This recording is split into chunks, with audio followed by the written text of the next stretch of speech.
गिलगित बल्तिस्तान का हमेशा से एक रिकॉर्ड रहा और यही चीज़ आज़ाद कश्मीर में भी होती रही। और वो ये है कि जिसकी भी वफाक में हुकूमत होती है, यहाँ के लोग मजबूरन उसी जमात को वोट देते हैं या उसके उम्मीदवारों को कामयाब करवाते हैं। वजह यह है कि ये अपनी ज़िंदगी गुजारने के लिए पहाड़ों पर रहने वाले लोग हैं, इनके वसाइल बहुत कम हैं और हालात बहुत मुश्किल हैं और इनका सारा इन्हिसार वफाक से मिलने वाली इमदाद के ऊपर है। तो ये कभी भी वफाक को नाराज़ नहीं कर सकते। ये कोशिश करते हैं कि जिसकी भी वफाक में हुकूमत है ये उसके साथ शामिल हो जाएं और इन्हें वफाक कुछ ना कुछ दे दे जिससे इनका काम चल जाए। तो इसलिए हमेशा से यहाँ के लोग ये फैसला करते आए हैं कि वोट डालेंगे वफाक के नुमाइंदों को।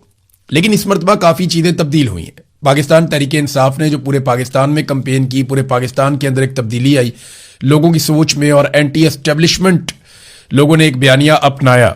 उसके बाद गिलगित बल्तिस्तान और कश्मीर के अंदर भी बहुत हद तक रिजेंटमेंट हो रही है, बहुत हद तक मज़ामत हो रही है और ये पाकिस्तान की एस्टेब्लिशमेंट को पसंद नहीं है। पाकिस्तान पीपल्स पार्टी और PMLN क्योंकि इस वक्त हुकूमत में है वफाक में, तो उनके पास एक बड़ा चांस था कि वो आसानी से गिलगित बल्तिस्तान में अपनी हुकूमत बना लेते। लेकिन पाकिस्तान तहरीक इंसाफ एक बहुत बड़े फैक्टर के तौर पर सामने आई और उन्होंने अपना लोहा मनवाया। यहां तक कि पाकिस्तान की एस्टेब्लिशमेंट को तहरीक इंसाफ को एक मरतबा फिर इलेक्शन से बाहर करना पड़ा। उनका इंतखाबी निशान, जिसके साथ इत्तेहाद हुआ उसका इंतखाबी निशान, उम्मीदवारों को परेशान करना, बार बार वोटर लिस्टों में तब्दीली करना, अफसरान का तबादला करना, वसाइल का बेदरेग इस्तेमाल करना, डराना धमकाना, सूबा बदरियां करना, लोगों को गिरफ्तार करना, हिरासत में रखना, परेशान करना, छापे मारना, ये सारी चीजें उन्होंने एक दफा फिर की हैं। इंतखाबी निशान बार बार तब्दील भी किए हैं। ये सारा कुछ ये बता रहा है कि अब गिलगित बल्तिस्तान में और कश्मीर में रुझान तब्दील होने जा रहे हैं।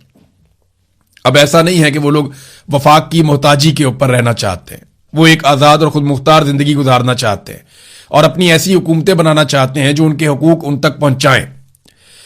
अब मेरे ख्याल में इसका सबसे अच्छा सोल्यूशन ये है कि गिलगित बल्तिस्तान में खास तौर पर, कश्मीर में आप इसको करें या ना करें, क्योंकि कश्मीर एक आज़ाद टेरिटरी है, कश्मीर एक आज़ाद मुल्क है और आज़ाद कश्मीर हम उसको कहते हैं। वो पाकिस्तान का आईनी नुक्ता नज़र से पाकिस्तान का हिस्सा नहीं है।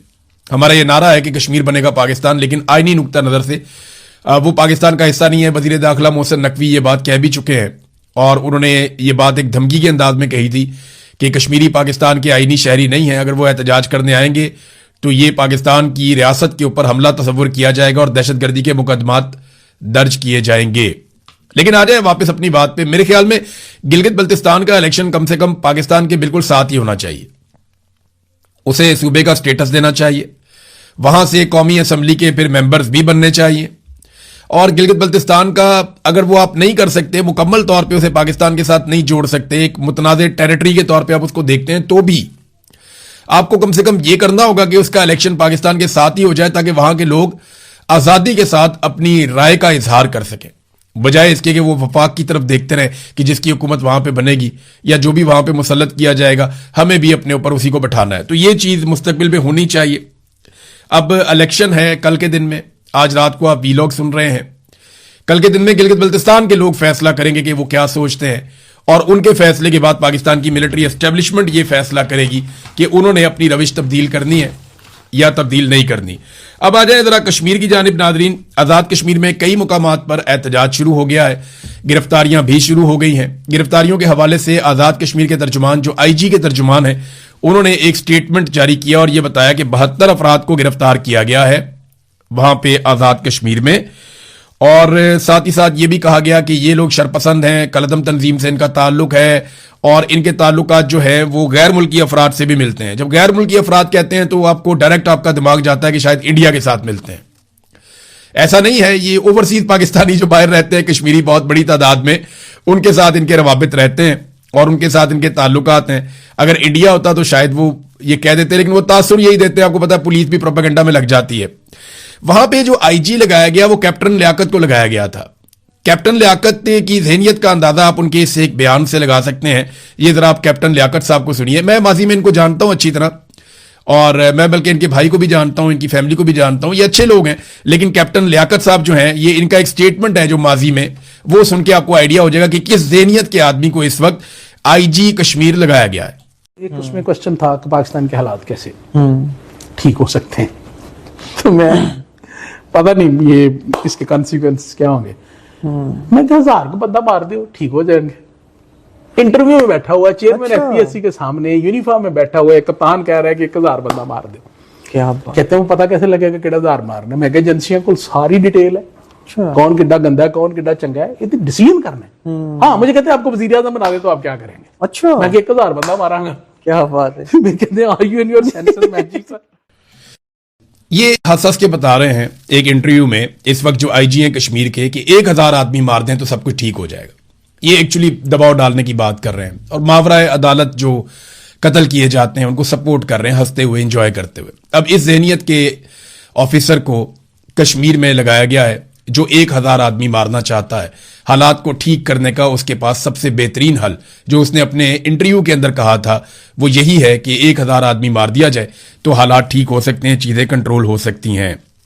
बहरहाल ये अब रियासत की मर्जी है कि वो किस तरह के लोगों को मुसल्लत करती है अवाम के ऊपर।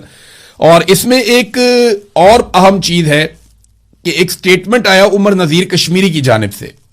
ये स्टेटमेंट मैं आपको बता देता हूं, वो दर्स से करा रहे थे और उन्होंने जो स्टेटमेंट जारी किया अपने लोगों के लिए, क्योंकि कल इन्हें गोली लगी है। इन्हें रावलाकोट के ये हैं, ये एक जगह से दूसरी जगह ट्रेवल कर रहे थे अपने साथियों के साथ, इन्हें घेर कर दोनों तरफ से गोली चलाई गई और सरकार का यह कहना है कि इन कश्मीरी नौजवानों ने गोली चलाई, जबकि इन कश्मीरी नौजवानों का कहना है कि हम पुरअमन थे, हमारे ऊपर गोली चलाई गई, दोनों तरफ से चलाई गई, जिसमें कुछ लोग जख्मी हुए हैं और एक इनके साथी शहीद हो गए हैं। जो शहीद हुए हैं इनके साथी, उनका नाम मैं आपको पहले भी बता चुका हूं, सरदार शाहजेब हबीब, और वो रेंजर्स की फायरिंग से ये दावा किया गया कि शहीद हुए हैं। बहरहाल इन्होंने जो कहा वो ये कि दोनों तरफ से घिराव करके हम पर सीधे फायर किए गए, हमारे साथी एक शहीद हो गए हैं, कुछ जख्मी हो गए हैं और ओवरसीज पाकिस्तानी हमारे लिए जितनी हो सकता है वो आवाज उठाएं और जितने साथी हमारे आजाद कश्मीर में हैं वो सारे पुरअमन रहें। हमने पुरअमन जद्दोजहद करनी है, हमारे मुतालबात पर किसी सूरत कंप्रोमाइज नहीं होना चाहिए। ये जो कुर्बानियां हम दे रहे हैं ये इस जद्दोजहद में शामिल हैं। आईएसआई के ब्रिगेडियर और आईजी के हुक्म पर निहत्ती अवाम के ऊपर गोलियां बरसाई गई हैं। हमारी जद्दोजहद पुरअमन है। इन लोगों के खिलाफ कार्रवाई और मुकदमात और गिरफ्तारियां होनी चाहिए जिन्होंने ये हुक्म दिया निहत्ते लोगों पर गोली चलाने का, और गिरफ्तारियों से आजाद कश्मीर के लोगों को डरने की कोई जरूरत नहीं है और अपने जज्बे से और इत्तेफाक से आप जीतेंगे। इंतजार ना करें किसी चीज का, लॉकडाउन के लिए उसका आगाज करें, हर चीज टाइमिंग के मुताबिक होनी चाहिए, कोई हथियार नहीं उठाएगा, तिब्बी इमदाद भी नहीं मिल रही। ये कमोबेश ये उनका स्टेटमेंट है, मैंने वो स्टेटमेंट सुना था, चंद पॉइंट मैंने लिख दिए थे। तो ये उमर नजीर कश्मीरी साहब का एक स्टेटमेंट आया।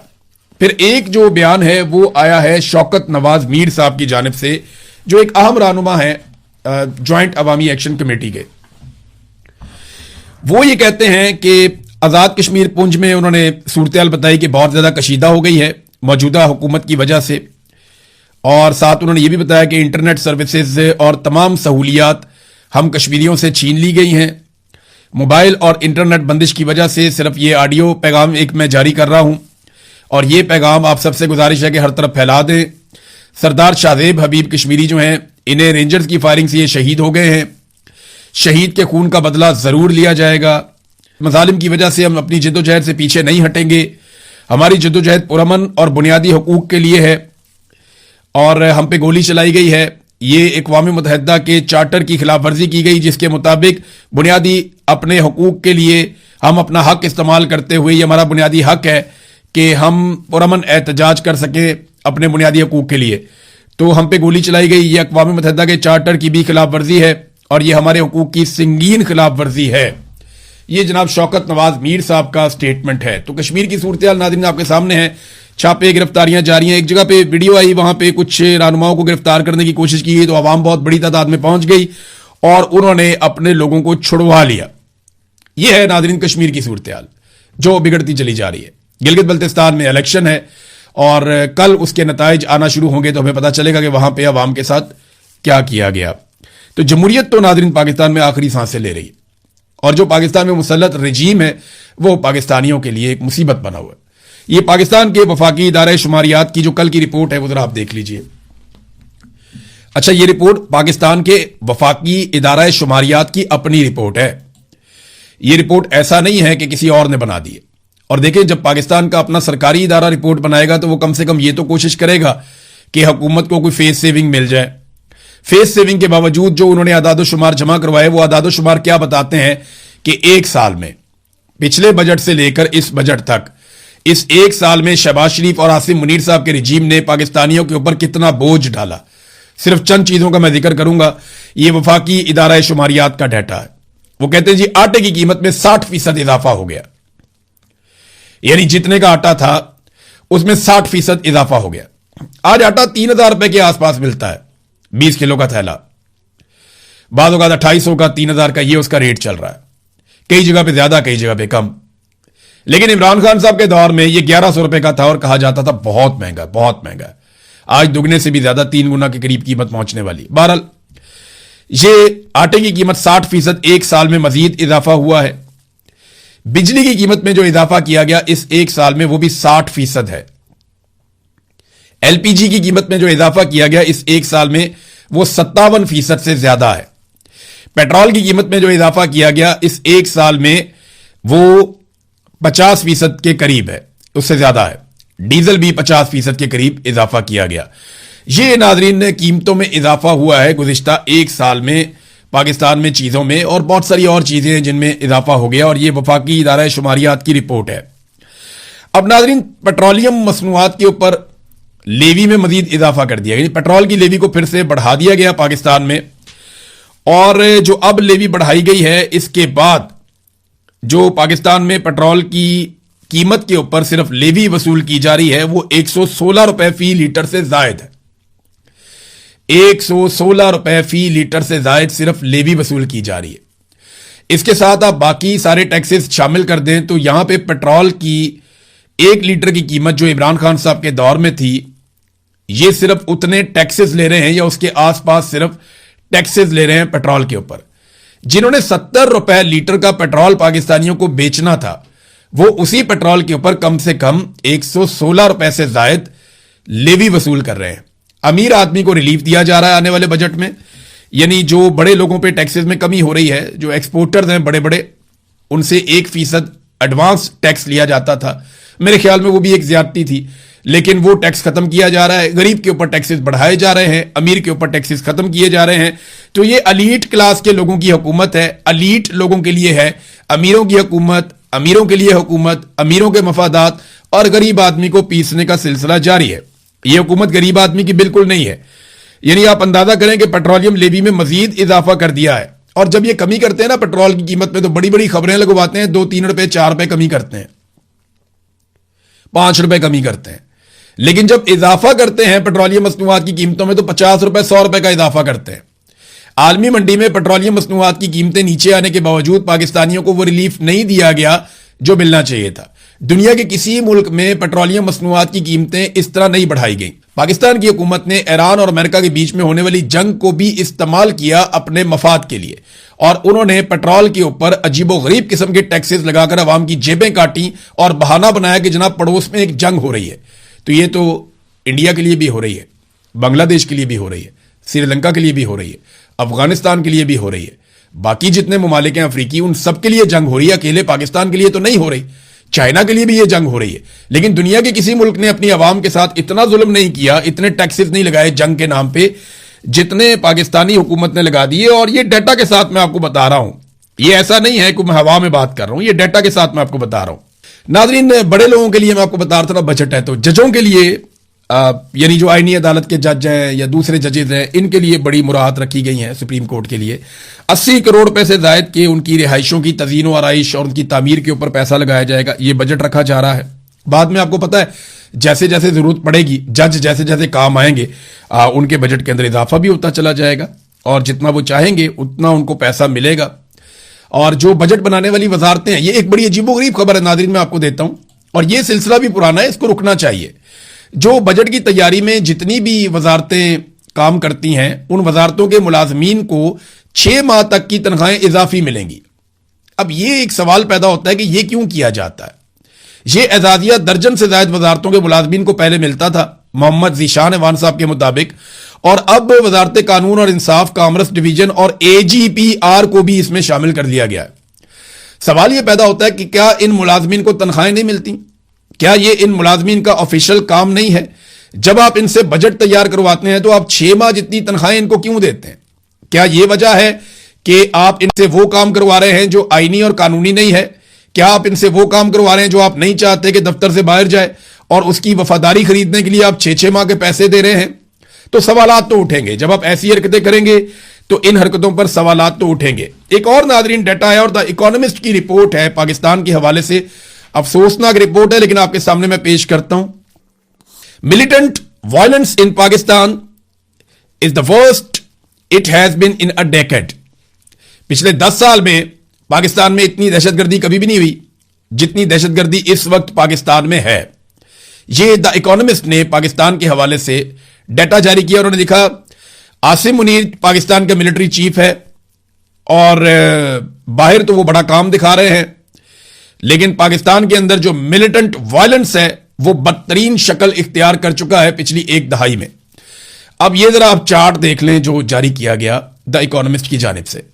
ये देखें जनाब, ये चार्ट है।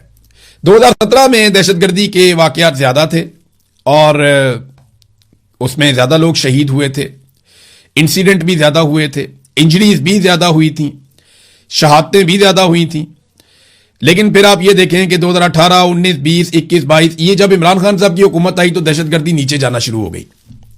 ये आपको पूरा डाटा में इमरान खान साहब की हुकूमत का दौर आपको मिलेगा जहां पे दहशतगर्दी कम हुई है। और सबसे कम दहशतगर्दी जो है 2019, 20, 21 में हुई है।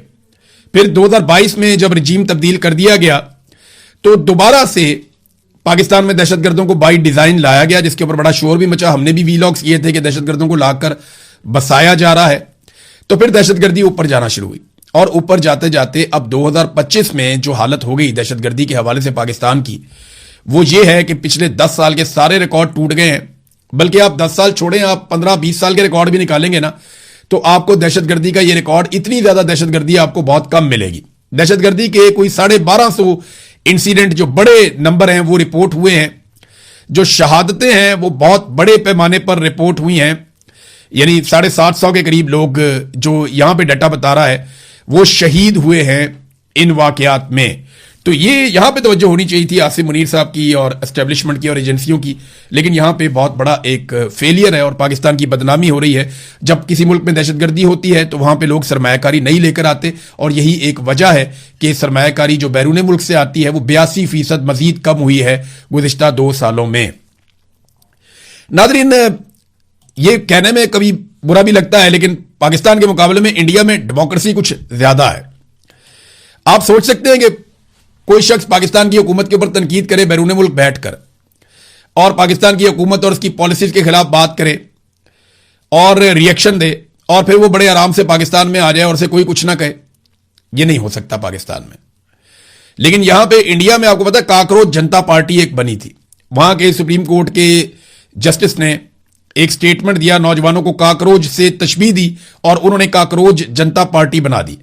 अब जो काकरोच जनता पार्टी का लीडर है वो जनाब पहुंच गया अपने एहतजाज को लीड करने के लिए भारत, और इस पार्टी ने सबसे तेजी से मकबूलियत हासिल की है सोशल मीडिया पर। अच्छा, ये जो अभिजीत दीपके, ये इसका नाम है नौजवान का, और काकरोच जनता पार्टी बनाने का इसने ऐलान किया था। उसके बाद एयरपोर्ट पे भी लोग आए हुए थे इसको लेने के लिए और देखते ही देखते कोई 80 लाख लोगों ने इसको फॉलो कर लिया। अब ये इंडिया के एयरपोर्ट पे उतरा, इसे किसी ने कुछ नहीं कहा, ना इसे पकड़ा गया ना गिरफ्तार किया गया। मजे से ये आया, इसकी वीडियो तस्वीरें बन रही थी, नौजवान भी आए और ये जाएगा वहां पे एहतजाज करेगा। तो कम से कम जमहूरियत का भरम कायम रहना चाहिए। इंडिया में भी कोई इतनी जमहूरियत नहीं है। उन्होंने जो किया कश्मीरियों के साथ, जो किया अकलियतों के साथ, वो सब जानते हैं, वहां पे भी बहुत तनकीद होती है। लेकिन काकरोच जनता पार्टी का बंदा जिस तरह आया तो कोई भरम थोड़ा बहुत उन्होंने कायम रखने की कोशिश की। पाकिस्तान की एस्टेब्लिशमेंट को, जिनके कंट्रोल में पाकिस्तान के सारे रियासती इदारे हैं, उन्हें भी इससे कुछ थोड़ा सीखना चाहिए और अपना दिल बड़ा करना चाहिए और लोगों को बात करने की कम से कम इजाजत होनी चाहिए। अब तक के लिए इतनी, अपना ख्याल रखिएगा। अपने